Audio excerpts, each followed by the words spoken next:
नमस्कार, अजय द्विवेदी। आप सब गांधी गांधी गांधी चिल्लाते रहें और केंद्र सरकार यानी कि नरेंद्र मोदी सरकार अब उस रास्ते पर चल चुकी है जहां से इस देश के भीतर गांधी का नाम मिटाने की कोशिश शुरू कर दी गई है। जी हां, आप सबको याद होगा, खास तौर पर ग्रामीण मजदूरों को 2009 में यूपीए सरकार ने एक कानून बनाया कि किस तरह से ग्रामीण क्षेत्र के मजदूरों को काम मिल सके, रोजगार मिल सके। वो और कोई कानून नहीं था बल्कि महात्मा गांधी यानी कि के नाम पर चलने वाला वो रोजगार कार्यक्रम मनरेगा था। मनरेगा से अब महात्मा गांधी का नाम हटा दिया गया है। महात्मा गांधी का नाम ही नहीं हटाया गया है बल्कि ये कहा गया है कि अब खेती के सीजन में 60 दिन मजदूरों को काम नहीं देने की गारंटी दी जा रही है। ये कैसी गारंटी है? गारंटी किसी चीज की भी दी जाती है तो वो सकारात्मक होती है या नकारात्मक होती है। इस देश का जो हाल है, नोटबंदी और गलत जीएसटी के चलते पूरे देश के 90% आबादी के कमर तोड़ करके रख दी गई है। एक आंकड़ों के अनुसार 25,000 रुपए महीने कमाने वाला भी आज की तारीख में टॉप 10% की कैटेगरी में आ जाता है। अगर उसके उल्टा देखें तो जिस स्तर पर महंगाई है उसमें 25,000 रुपए का कोई मतलब है क्या? लेकिन वो टॉप 10 में आ जाता है। खैर, अब ये 100 दिन के काम की गारंटी देने वाला कानून बदल कर अब ये नया कानून जो आया है जिसका नाम रखा गया है विकसित भारत गारंटी फॉर रोजगार एंड आजीविका मिशन ग्रामीण VBG रामजी, एक नया प्रयोग है केंद्र सरकार का, मोदी सरकार का, भाजपा सरकार का, आरएसएस के नेतृत्व वाली उसकी एक बड़ी संस्था भारतीय जनता पार्टी ने महात्मा गांधी को मजदूरों के काम की योजना से उनका नाम हटा करके जी राम जी कर दिया है। माने इसमें भी एक नया खेल, हर जगह केवल नाम लेकर के राम को बदनाम करने की ये कोशिश। आपके बदनाम करने से राम का नाम मिट जाएगा क्या? राम को अगर मानते हो तो दिल से मानो, केवल जिह्वा से, मुख से राम का नाम बार बार रटने से कोई राम भक्त नहीं हो जाता है। खैर, अब इसके पीछे ये तर्क दिया जा रहा है कि खेती के काल में, सीजन में लोगों को मजदूर मिल सकेंगे, सस्ते दर पर मिल सकेंगे, मांग के आधार पर। जबकि इस योजना जो मनरेगा थी वो उसके पीछे जो उसका उद्देश्य था कि मांग के आधार पर मजदूरों को काम दिया जाएगा, लेकिन वो अब नहीं रहा। आपको बता दें कि इस मनरेगा के लिए जो संसदीय समिति का सुझाव था उसमें यह कहा गया था कि कम से कम 150 दिन काम की गारंटी होनी चाहिए। हम अभी 125 दिन की गारंटी दे रहे हैं। अब 60 दिन काम न देने की गारंटी कहां, 125 से 150 करने की बात चल रही थी। अब उसे उस 125 में से भी 60 दिन आप निकाल दीजिए। यानी कि अब जो स्थिति है वो और बदतर होने जा रही है। यहां एक चीज आप सबको बता दें, मनरेगा को लेकर के प्रधानमंत्री नरेंद्र मोदी अपने पहले कार्यकाल 2014 से ही इसके पीछे पड़े हुए थे। 14 में प्रधानमंत्री बनने के बाद उन्होंने सबसे पहले अटैक किया था मनरेगा पर, कांग्रेस पर, यूपीए सरकार पर, गांधी परिवार पर। लेकिन इस योजना को वो बंद नहीं कर पाए। योजना मृतप्राय जरूर थी, लेकिन कुछ लोगों को काम मिल रहा था। आपको याद होगा कोविड काल, जब अचानक से नोटबंदी की तरह लोगों को घरों में कैद कर दिया करने की एक योजना लाई गई, लॉकडाउन। पूरे देश भर में एक साथ लॉकडाउन किया गया। उसका नतीजा क्या रहा? दूर दराज से सैकड़ों हजारों किलोमीटर दूर से लोग पैदल चल निकले अपने घरों की ओर, क्योंकि वो जहां जिस मिल में, जिस कंपनी में काम करते थे, वहां से भी उनको कोई रियायत नहीं दी गई। उनका जो दरमाहा था, उनका जो वेतन था, उसको भी कम कर दिया, उसको भी बंद कर दिया गया। ऐसे में उन मजदूरों के पास, उन कामकाजी लोगों के पास न काम रहा, न जेब में पैसा रहा। यहां तक कि ट्रेनें भी बंद हो गई थी, बसें भी बंद हो गई थी, हवाई जहाज भी बंद हो गए थे। ऐसे में उन लोगों ने पैदल ही अपनी गांव की ओर चलना मुनासिब समझा। रास्ते में तमाम झंझावातों को झेलते हुए वो लोग किसी तरह से 10 में से 8-7 लोग पहुंचे। बाकी 3-4 लोग तो रास्ते में ही कहीं खप गए। ये जो लोग अपने गांव पहुंचे तो वहां भी काम को लेकर के सबसे बड़ी चिंता सताने लगी। पूरे देश भर में हाहाकार मचा हुआ था।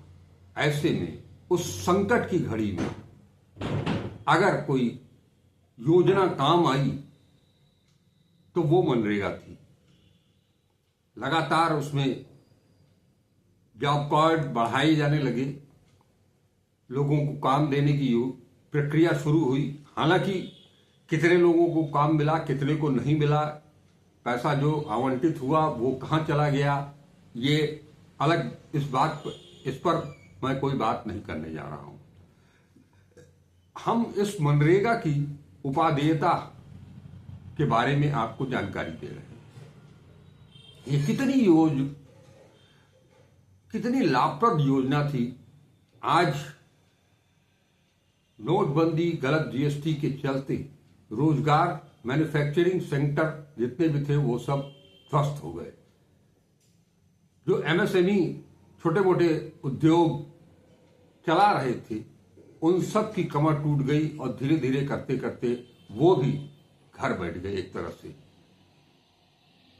लोग आज इस देश में सबसे बड़ी, सबसे ज्वलंत समस्या अगर कोई है तो वो बेरोजगारी है। लेकिन इस बेरोजगारी के दौर में भी जब कोई सरकार कल्याणकारी, लोक कल्याणकारी सरकार इस तरह का फैसला लेती है तो आप समझ सकते हैं कि वो इस देश के नागरिकों को समझ क्या रही है। उसे आपकी युवाओं को काम देने की नहीं, काम छीनने की लत से पड़ गई है। युवाओं का काम, किशोरों का काम, बच्चों का काम उन्हें शिक्षा देना है। लेकिन यूनिवर्सिटी, प्राइमरी स्कूल बंद किए जा रहे हैं, समायोजन किया जा रहा है। समायोजन के नाम पर वो स्कूल बंद हो रहे हैं। माध्यमिक विद्यालय हो या कॉलेज हो, यूनिवर्सिटीज हो, सबका निजीकरण कर दिया गया। वहां शिक्षक, गुणवत्तापूर्ण शिक्षक भी नहीं मिल रहे हैं। इनको मिलेंगे क्यों नहीं? अगर आप रखना चाहेंगे तब ना, लेकिन वो उद्देश्य ही नहीं है। लड़कों को शिक्षा देनी नहीं है, उन्हें पढ़ाकर ज्ञान विज्ञान की शिक्षा देनी नहीं है, आगे बढ़ाना नहीं है, केवल उल्टा पुल्टा गलत इतिहास पढ़ाना है और उनके हाथ में झंडा और डंडा थमा करके अपने लिए काम लेना है बस। खैर, बताया जा रहा है कि ये मनरेगा योजना लागू करने के पहले पीछे यूपीए सरकार की ये सोच थी कि लेबर मार्केट को टाइट किया जाए ताकि रोजगार के मौके बढ़े और लोगों को ज्यादा से ज्यादा रोजगार मिल सके। आज 100 से 125 दिन और 125 दिन से घटा करके अब 60 दिन पर ले आ दिया। 60 दिन की उसमें से भी कटौती कर ली गई। आलम यह है, इसका उद्देश्य सिर्फ बताया जा रहा है कि सस्ते दर पर खेतिहर मजदूर मिल सकें। आपको बता दूं कि पूरे देश भर में फिलहाल 12.16 करोड़ मजदूर पंजीकृत हैं और इन सब पर क्या गुजरने वाली है इसकी आप कल्पना भी नहीं कर सकते हैं। योजना पूरी तरह से बदलने जा रही है, केवल महात्मा गांधी का नाम ही नहीं हटाया गया है। 100 दिन की गारंटी में जो पहले योजना थी, 100 दिन की गारंटी का जो जब लागू की गई थी उसमें यह बताया गया था कि 90% राशि केंद्र सरकार देगी और 10% राशि राज्य सरकार देगी, लेकिन अब उसे भी बदल दिया गया है। अब केंद्र सरकार 60% देगी और 40% राज्य सरकार को वहन करना होगा और इसके अलावा भी केंद्र सरकार ही ये तय करेगी कि कहां काम होना है, कैसे काम होना है। इन सब तमाम बंदिशों के साथ ये नई योजना जी राम जी, ये जो जी राम जी योजना है, उससे आप क्या देना चाह रही है ये सरकार आपको, ये आप खुद समझ सकते हैं। ये सूचना और कहीं आएगी नहीं, मीडिया इसे दिखाएगा नहीं, क्योंकि मीडिया अखबार हो या टेलीविजन हो, वो भारतीय जनता पार्टी और आरएसएस का मुखपत्र बन चुका है। इसलिए आप सब के लिए ये समाचार, ये घटनाक्रम मैं आपके सामने लेकर के आया हूं। पहले ये योजना थी कि राज्य सरकार अगर काम नहीं दे पाती थी तो उस पर बेरोजगारी भत्ता देने का एक तरह से आर्थिक दंड लगता था, लेकिन अब यदि राज्य सरकार अपने मन से किसी को रोजगार देने की कोशिश करेगी तो ये इस पर केंद्र सरकार उसके साथ और सख्ती से पेश आएगी और पूरा का पूरा पैसा उसे राज्य सरकार को ही जी राम जी के तहत वहन करना पड़ेगा। यानी उसके ऊपर राज्य सरकारों के ऊपर अतिरिक्त आर्थिक दबाव भी होगा, उसे पूरा खर्च उठाना होगा। राज्यों की माली हालत पहले से ही बदतर हो चुकी है। ऐसे में अगर वो किसी को काम देने की सोचते भी हैं तो उनका क्या हश्र होगा, वो किस तरह से इस योजना को लागू कर पाएंगे, ये केवल और केवल गुजरात लॉबी जानती है। केंद्र सरकार, एक तरह से ये पूरी योजना ऐसी बनाई गई है कि केंद्र सरकार अब राज्यों को धन नहीं केवल फरमान जारी करेगी। आपको एक ज्वलंत उदाहरण और दे दूं, पश्चिम बंगाल में चुनाव होने वाले हैं। चुनाव के साथ साथ चुनाव को किस तरह से जीता जाए, जैसे कि हरियाणा, महाराष्ट्र और बिहार में जीते हैं, पश्चिम बंगाल किस तरह से जीता जाए, उसके लिए वोट चोरी का इंतजाम पहले से चल रहा है। ये दीगर बात है कि पश्चिम बंगाल की मुख्यमंत्री लगातार एसआईआर के मुद्दे पर सदन से सड़क तक, सड़क से सदन तक गरमाए हुए हैं। पश्चिम बंगाल की बात करते हैं तो वहां 2022 से मनरेगा का फंड ही नहीं दिया जा रहा है।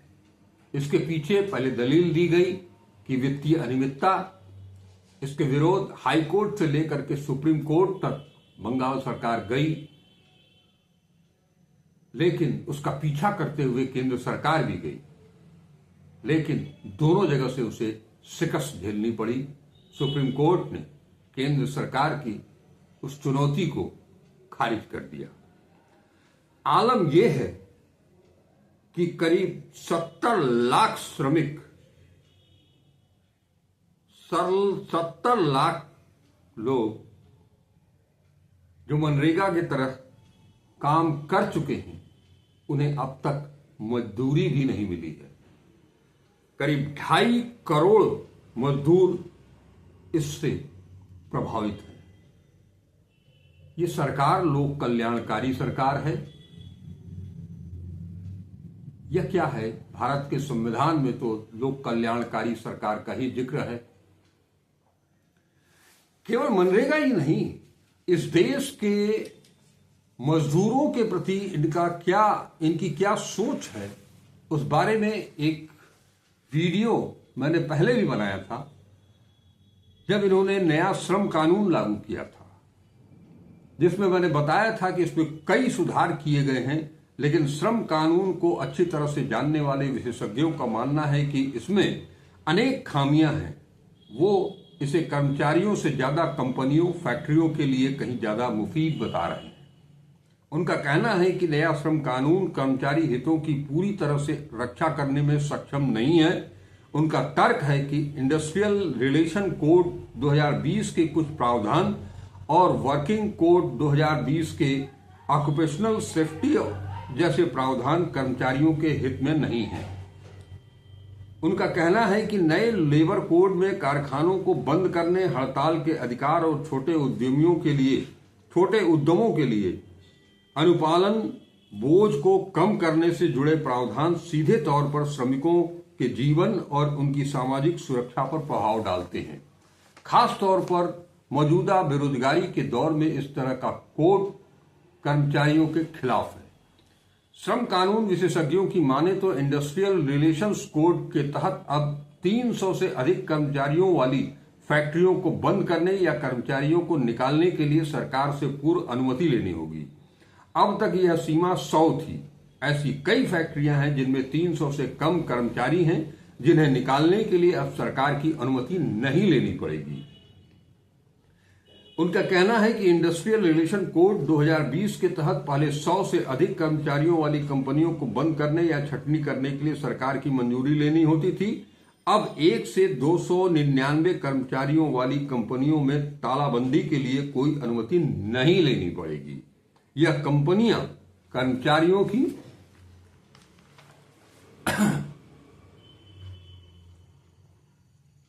संख्या में परिवर्तन को भी स्वतंत्र होंगी। विरोध की स्वतंत्रता पर यह आघात है। इसके तहत पूर्व में आवश्यक कार्यों में लगे कर्मचारियों को 15 महीने का नोटिस देना होता था, उसके बाद वे हड़ताल पर जाते थे। अब सभी तरह के कर्मचारियों के लिए नोटिस की मियाद 60 दिन कर दी गई है। इससे विरोध की आजादी भी छीन ली गई है। देश का आम आदमी पाई पाई के लिए तरस रहा है। अगर 80 करोड़ जनता को मुफ्त में अनाज न दिया जाए तो इस देश में भूखमरी की स्थिति पैदा हो सकती है। लेकिन सरकार नित नए कानून ले आकर के, नए बिल ले आकर के आम आदमी का शोषण लगातार बढ़ाती चली जा रही है। अभी तो ये बिल है मनरेगा, जी राम जी का बिल है, और जिस दिन वो कानून में परिवर्तित हो गया, जो कुछ काम थोड़ा बहुत मजदूरों को मिल जा रहा था गांव में, अब वो भी बंद हो जाएगा। यूपीए सरकार की एक योजना ये भी थी कि मनरेगा के सफल होने के बाद यूपीए सरकार शहरी क्षेत्रों में भी इस तरह की योजना लॉन्च करने की तैयारी कर रही थी, उसकी भूमिका बना रही थी। वो चाहती थी कि ग्रामीण गांव की तरह शहर के निचले तबके के, गरीब तबके के मजदूरों को काम मिल सके, और यहां जिन लोगों को काम मिल रहा था उसमें भी 60 दिन की कटौती कर दी गई है। ये वीडियो आपको कैसा लगा जरूर बताइएगा। वीडियो को ज्यादा से ज्यादा शेयर करें, और अब तक अगर चैनल को सब्सक्राइब नहीं किया है तो उसे सब्सक्राइब भी करें। नमस्कार, अजय चतुर्वेदी।